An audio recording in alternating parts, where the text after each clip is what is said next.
कॉन्फरन्सला. पण आज ही प्रेस म्हणजे आपण मंगळागौर स्पर्धा जे लेडीज क्लबची ॲक्च्युली, पण मंगळागौर स्पर्धा आपण 1 सप्टेंबरला घेतो आहे लेडीज क्लबमध्ये. आणि त्याचं सगळ्या जिल्ह्यातल्या महिला ग्रुपनी जे मागच्या वेळेस आपण घेतली होती तशी मंगळागौर स्पर्धा घेतो आहोत. त्याचं पहिलं बक्षीस 50,000 रुपये आहे, दुसरं बक्षीस 35,000 रुपये आणि तिसरं बक्षीस 25,000 रुपये आणि 11,000चे आपण 5 बक्षिसं देतो आहोत. आणि त्याच्यामध्ये सगळ्यात महत्त्वाचं म्हणजे की कुठलंही बक्षीस आपण विभागून देणार नाही आहे. आणि ही स्पर्धा 1 सप्टेंबरला होते आहे, 3ऱ्या मंगळवारी. तरी जिल्ह्यातील सर्व महिलांनी याच्यामध्ये सहभाग घ्यावा हे आपल्या माध्यमातून मी आवाहन करते.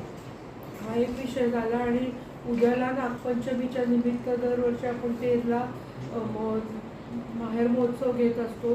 त्या अनुषंगाने उद्या संध्याकाळी 5 वाजता तेरला आपण अगं आई आहो आई हा सासू सुनेच्या आणि त्या सुनेच्या आईच्या म्हणजे त्या नात्याबद्दलचा एक पिक्चर आहे.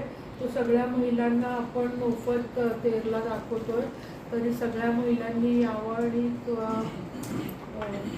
पिक्चरचा आनंद घ्यावा, आस्वाद घ्यावा हे यानिमित्त सांगते. आणि ॲज युजल पहिल्या मंगळवारी आपल्याकडे मंगळागौरच्या खेळांचं नियोजन केलेलं आहे.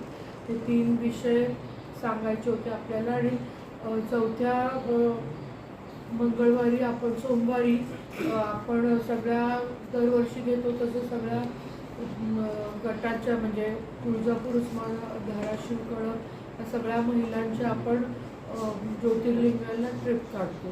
हे असे 4 विषय होते. हे फक्त सांगायचं होतं. आणि अजून एक घरकुलचा विषय होता. घरकुलचं सांगू का? घरकुल तुम्हीच सांगता का? घरकुलचं म्हणजे हे जिल्हा परिषदचा विषय आहे की जिल्हा काय झालं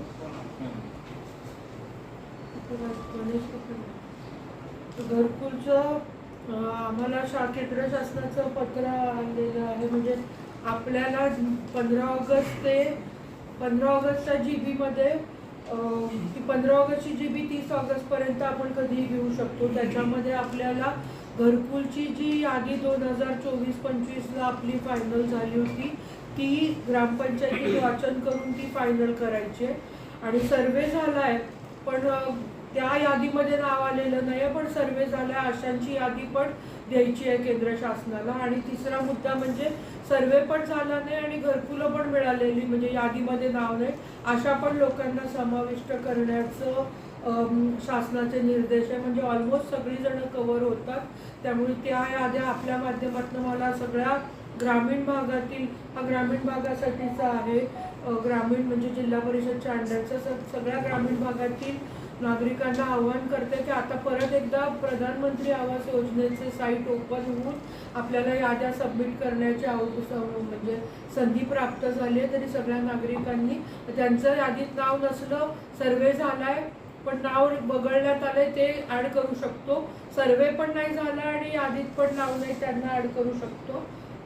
आणि याच्याबद्दलची जास्त माहिती आमचे पवार सर देतील. हा दुसरा विषय म्हणजे 4था विषय होता. थोडे 4 विषयांच्या संदर्भात फक्त पत्रकार. सर्वांना नमस्कार.